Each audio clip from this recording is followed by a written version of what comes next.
He tightened his grip on the champagne glass as his phone vibrated again. Not once, not twice, 3 times. Ethan Cole glanced at the screen and froze. St. Mary's Hospital calling. He exhaled slowly, jaw tightening. His thumb hovered over the answer button. "Ethan," Vanessa's voice cut in softly, but with a sharp edge beneath it. "Are you seriously taking calls right now?" He didn't look at her. The phone kept ringing. "Ethan," she repeated, leaning closer, her manicured fingers brushing his arm. "We're in the middle of dinner with investors." The screen flashed again. Incoming call. Mom. His throat tightened. Across the table, laughter erupted. Glasses clanked. Wealth, power, luxury, everything he had worked his entire life to build surrounded him. And yet, that name on his screen felt heavier than all of it. "Excuse me," he muttered, slightly rising from his seat. Vanessa's hand gripped his wrist. "Sit down." He looked at her now. Her eyes were calm, but commanding. "It's the hospital," he said quietly. "And?" she replied.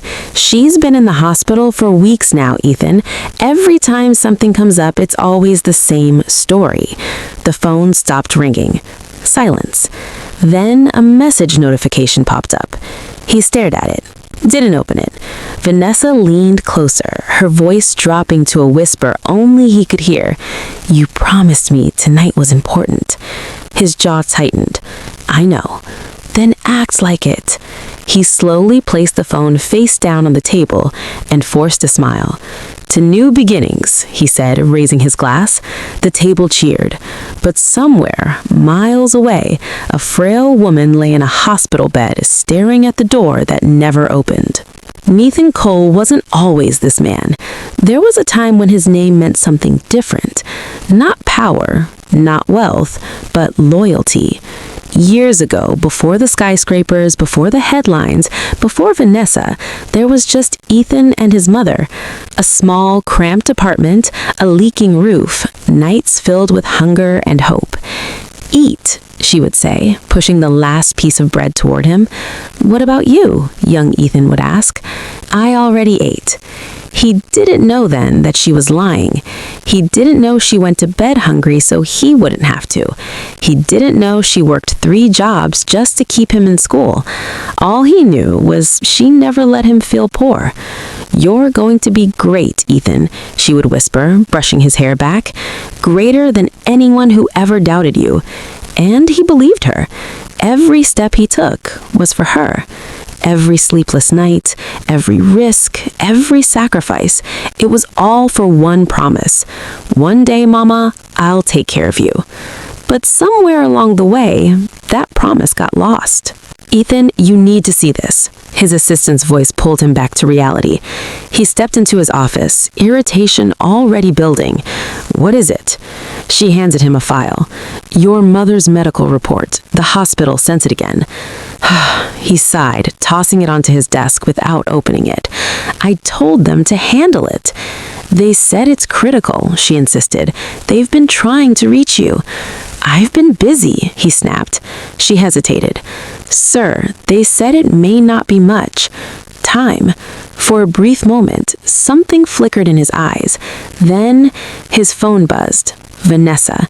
He picked it up instantly. "Hey." Her tone was soft, warm, completely different from earlier. "Are you still at work?" "Yeah." "I miss you." His expression softened. "I'll be home soon." "Don't be too long," she said. "I have a surprise for you." He smiled faintly. "I'll be there." He hung up, and without another glance at the file, walked out. The assistant stood there, staring at the untouched report. That night, Vanessa stood in the dim glow of their penthouse with a glass of wine in her hand. "You're late," she said, without turning. "Work," Ethan replied, loosening his tie. She turned now, walking toward him slowly. "You work too much." "That's how I built all this." She smiled, but it didn't reach her eyes. "And now you have me. You don't need to keep chasing." He chuckled lightly.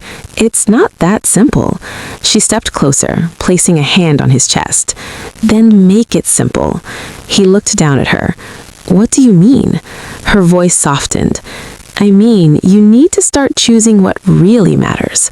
Something about the way she said it felt loaded. Before he could respond, his phone buzzed again. He glanced down. Hospital. Again. Vanessa noticed. Her expression changed instantly. Are you seriously right now? He hesitated.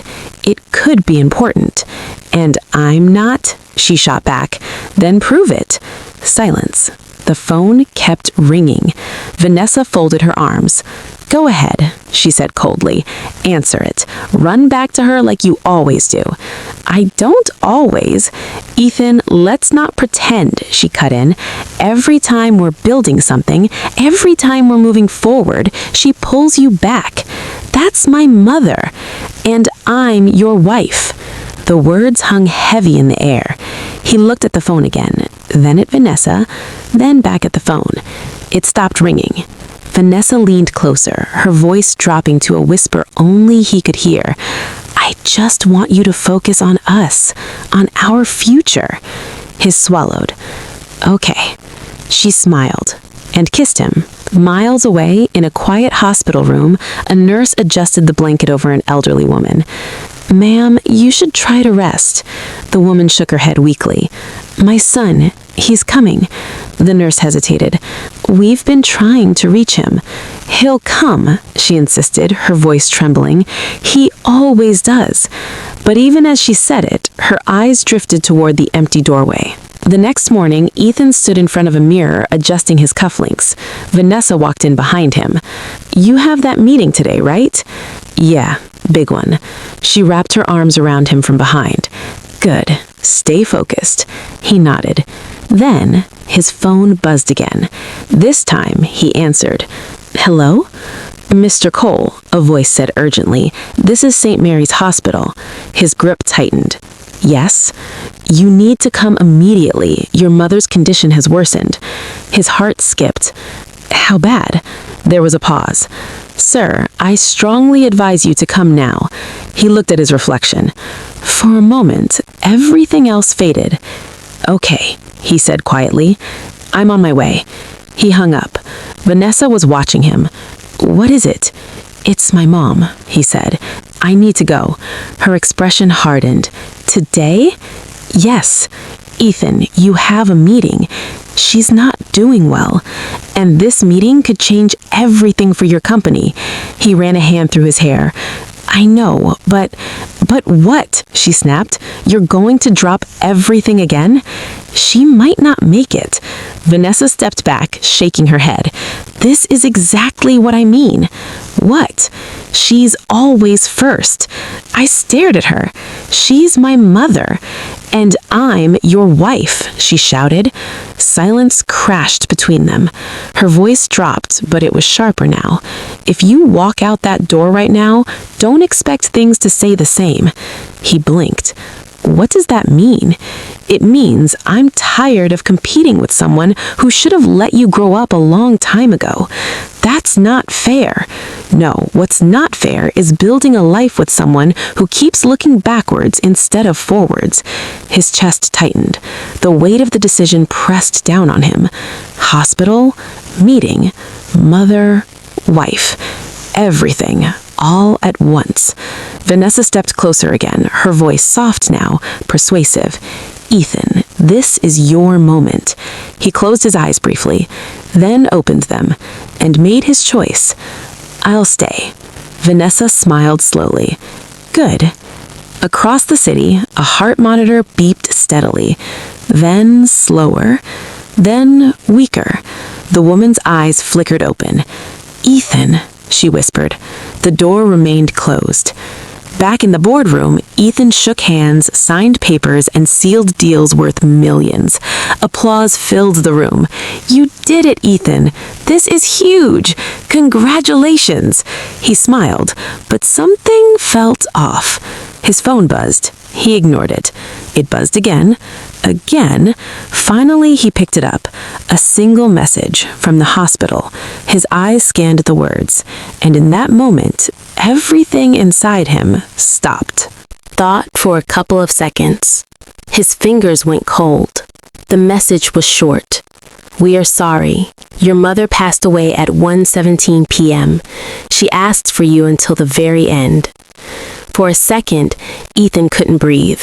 The room around him blurred. The applause, the smiles, the congratulatory handshakes, they all turned distant, muffled, meaningless. "What's wrong?" one of the investors asked, still grinning. Ethan didn't answer. He read the message again and again, as if reading it enough times would change the words. "Passed away. Asked for you. Until the very end." "Mr. Cole?" another voice said carefully. He dropped the phone. It hit the polished boardroom floor with a sharp crack. Everyone went silent.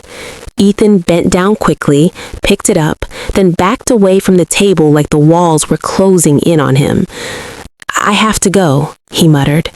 "Ethan, what happened?" his assistant asked, rushing after him. He didn't stop walking. "Sir, my mother is dead," he shouted. The words slammed into the corridor. He froze after saying them, like even he couldn't believe they were real. His assistant's face collapsed. "Oh my God." He swallowed hard, chest heaving. "She died alone," Vanessa said. No one knew what to say, because what could anyone say to a man who had just learned that the one person who had loved him when he had nothing had died, waiting for him? He stormed toward the elevator, jabbing the button again and again. "Come on, come on, come on." His reflection stared back at him in the elevator doors. Sharp suit, expensive watch, polished shoes, the face of a man the world admired. But all he could see was a son who hadn't shown up. The doors opened. He stepped in. Then his phone rang. Vanessa. He stared at the name. For one weak, foolish second, he almost ignored it. Then he answered. "Ethan, where are you?" she asked sprightly. "I thought we were celebrating tonight." He said nothing. "Ethan? My mother is dead." Silence. Then, quietly, "Oh." That was it. Just, "Oh." He closed his eyes. "She died alone, Vanessa." "I'm sorry," she said, but her voice felt flat, careful. "I didn't know it was that serious." He laughed once, but there was no humor in it. "You told me to stay." "Ethan, don't do this." "Do what?" "Blame me for your decision." His jaw tightened. "You looked me in the face and told me if I walked out, things would change." "And you chose to stay," she fired back. "I didn't force you." The elevator stopped. The doors opened. He didn't move. "She was calling for me," he said, his voice cracking. "They said she kept asking for me." Vanessa exhaled like she was already tired of the conversation. "You can't undo it now, so what exactly do you want from me?" He pulled the phone away from his ear and stared at it, then brought it back. "What did you just say?" "I said you can't undo it now. You need to calm down and think clearly." "Calm down?" "Ethan, losing control won't bring her back." He hung up. He couldn't listen anymore. He couldn't breathe in the air as those words. By the time he reached the hospital, his tie was loose, his eyes red, and his soul felt like it had been dragged across glass. The nurse at the front desk recognized him instantly. "Mr. Cole." He walked straight to her. "Take me to her." Her eyes softened with a mixture of pity and disappointment. "She's in room 407. He nodded once and started walking. Each step felt heavier than the last. Outside room 407, he stopped. His hand hovered over the handle. He couldn't do it. He could close billion-dollar deals without flinching. He could stand before cameras, investors, rivals, and never break. But this door? This door terrified him, because on the other side was the truth. He hadn't been there. He slowly pushed it open. The room was still. Too still. No beeping machines now, no fragile hope lingering in the air, just silence. His mother lay beneath a white sheet, her face visible, peaceful, almost too peaceful, as if she had finally given up waiting. Ethan stepped closer, trembling. "Mama?" The word came out like a child's cry. No answer. He dropped to his knees beside the bed. No, no, no. He grabbed her hand. It was cold. Cold. His entire body folded in on itself. He pressed his forehead against the bed and sobbed. Deep, broken sobs that shook through years of pride, years of distance, years of excuses. "I'm sorry," he choked out. "I'm sorry. I'm sorry I didn't come. I'm sorry." The nurse who had cared for her stood quietly at the door, tears in her own eyes. After a while, Ethan looked up at her, his face wet and desperate. "Did she say anything?" The nurse hesitated. "She asked for you." His chest tightened again. "What else?" The nurse stepped forward slowly. She said, "Tell my son I'm not angry. Tell him I know his heart is still good, even if the world changed him." He covered his mouth with his hand. The nurse's voice shook. And just before she passed, she looked at the door and whispered, "Maybe he got delayed. Ethan always comes." That did it. Whatever was left of Ethan's composure shattered completely.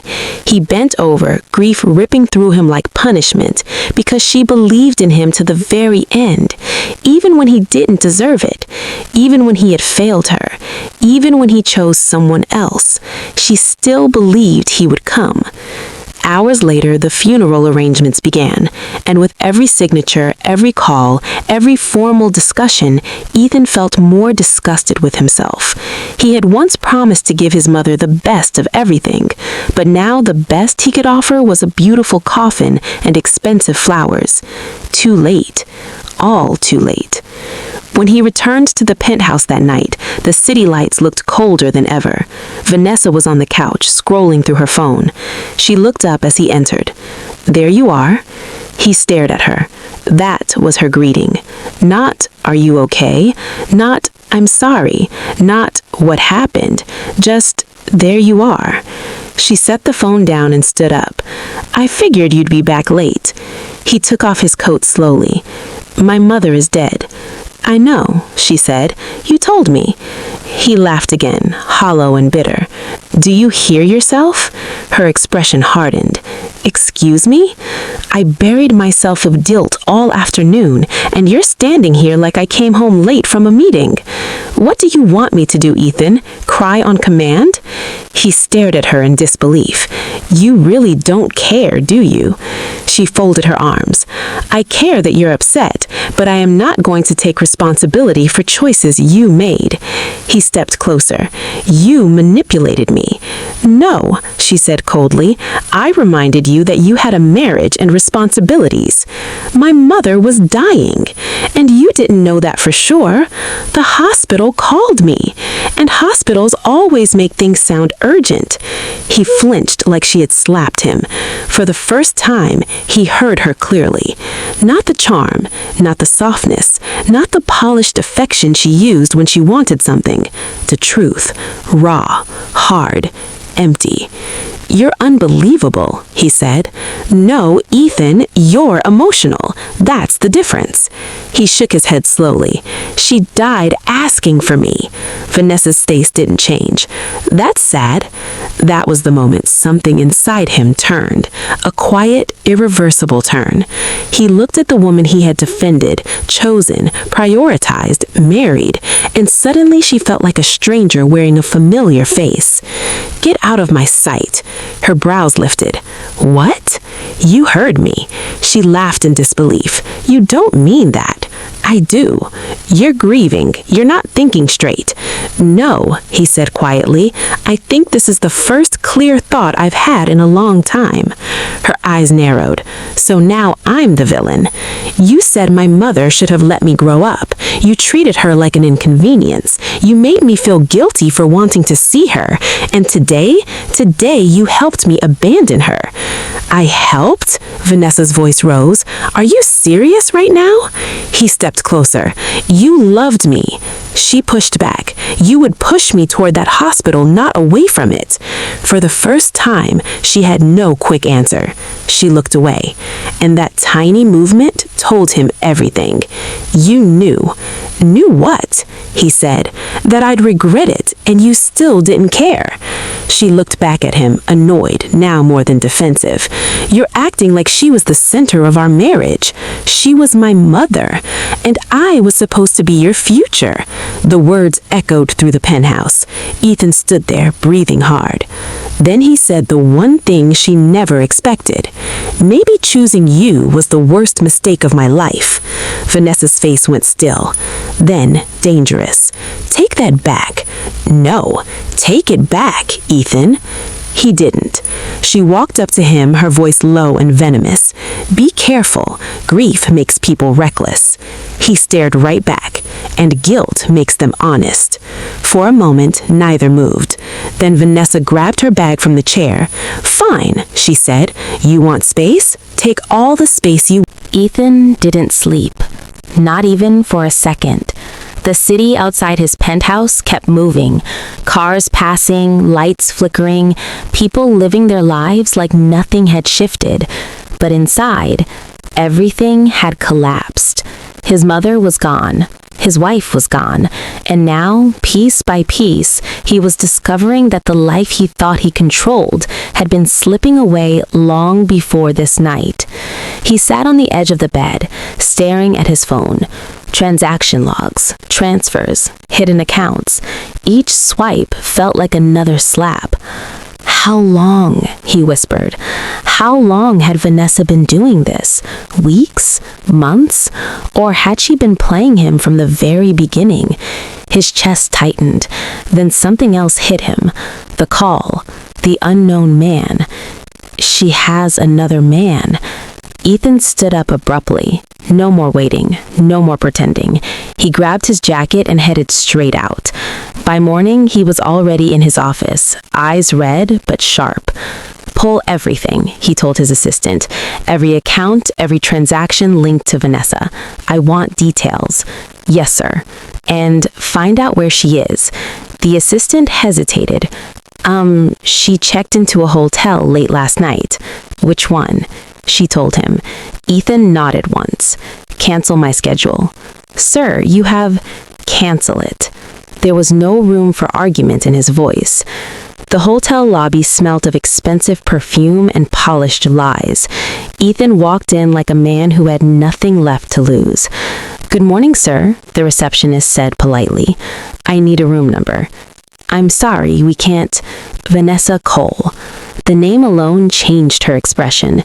Recognition. Hesitation. She asked not to be disturbed. Ethan leaned in slightly, his voice calm but cold. I'm not asking. There was something in his eyes that made her look away. Penthouse suite, she whispered. Of course. Ethan took the elevator up. Each floor felt like a countdown. When the doors opened, the hallway was quiet. Too quiet. He walked straight to the suite and knocked once. No answer. He knocked again. Still nothing. Then he tried the handle. Unlocked. The door opened slowly, and what he saw stopped him cold. Vanessa stood by the window, wrapped in a silk robe, a glass of champagne in her hand, and behind her, a man. Not just any man. Ethan recognized him instantly. Daniel Reed, one of his former business partners, the same man who had recently withdrawn his shares, the same man connected to the financial irregularities. Everything clicked at once. Vanessa didn't look surprised. She didn't even look guilty. She just smiled faintly. Well, she said calmly, this is awkward. Ethan stepped inside slowly, his gaze locked on both of them. How long? He asked. Daniel smirked. Long enough. Ethan's fists clenched. You were working together. Vanessa took a sip of her drink. Of course we were. The calmness in her voice was more painful than any betrayal. You think this just happened overnight? Ethan shook his head, trying to process it. You married me. Yes, I did. Why? She tilted her head slightly, studying him. You were powerful, predictable, easy to influence once I understood your weaknesses. His stomach dropped. My weakness, she smiled. Your need to feel in control and your emotional attachment to things you should have let go of a long time ago. His voice dropped. You used me. Daniel laughed softly. She didn't just use you, Ethan. She outplayed you. Ethan ignored him, eyes still on Vanessa. And my mother? He asked quietly. Vanessa shrugged. She was inconvenient. That word, that one word, it hit harder than everything else. Inconvenient? He repeated. She kept pulling you back into a version of yourself that didn't serve our plans, Vanessa continued, completely unbothered. And you kept letting her. Ethan stepped closer. She was dying. And you chose not to go, Vanessa replied instantly. That was your decision, not mine. The truth, sharp, cold, unforgiving. It felt sliced through him. Daniel stepped forward slightly. Let's not turn this into a drama. It's business. Ethan looked at him now. You stole from me. Daniel smiled. No, we repositioned assets. Legally, I might add. Ethan let out a slow breath. Everything inside him was screaming. Rage, grief, regret. But for the first time since yesterday, he didn't explode. He didn't shout. He didn't lose control. Instead, something else happened. He went still. Dangerously still. Vanessa noticed. Her smile faded slightly. What? She asked. Ethan looked at both of them, then nodded once. Okay. Daniel frowned. Okay? Yeah, Ethan said quietly. Okay. He turned and walked toward the door. Vanessa blinked. That's it? He paused at the doorway, then looked back. For now. And walked out. 3 days later, the world changed again. But this time, it wasn't Ethan reacting. It was Ethan acting. Headlines exploded across financial networks. Major fraud investigation targets Daniel Reed's offshore accounts. Assets frozen in multi-million-dollar scheme. Evidence links corporate manipulation to insider collaboration. Vanessa stared at the TV in disbelief. This isn't possible. Daniel paced the room. He doesn't have proof. Vanessa turned to him. You said everything was clean. It was. Then his phone rang. He answered, and his face changed instantly. What do you mean, frozen? You can't just... He stopped, listening, then slowly lowered the phone. They've locked everything, he said. Vanessa's heart started racing. No. Her phone buzzed next. A message from Ethan. She opened it. Just one line. You underestimated me. Her breath caught. Daniel ran a hand through his hair. This doesn't make sense. He was falling apart. Vanessa shook her head slowly. No, she said. Her voice dropped. We were wrong. Ethan sat in his office, calm, focused, controlled. The same man who had once built everything from nothing. But now, there was something different in his eyes. Something harder. Something that had been forged in loss. His assistant stood across from him. Everything is in motion, sir. The investigation, the asset recovery, it's all working. He nodded. And Vanessa? She's been named in the case. Ethan leaned back slightly. No satisfaction, no smile, just acceptance. Because this wasn't victory. Nothing about this felt like winning. His mother was still gone. That loss, nothing could touch it. Prepare the documents, he said quietly. For what, sir? He paused, then said, a foundation. A week later, Ethan stood in a quiet cemetery.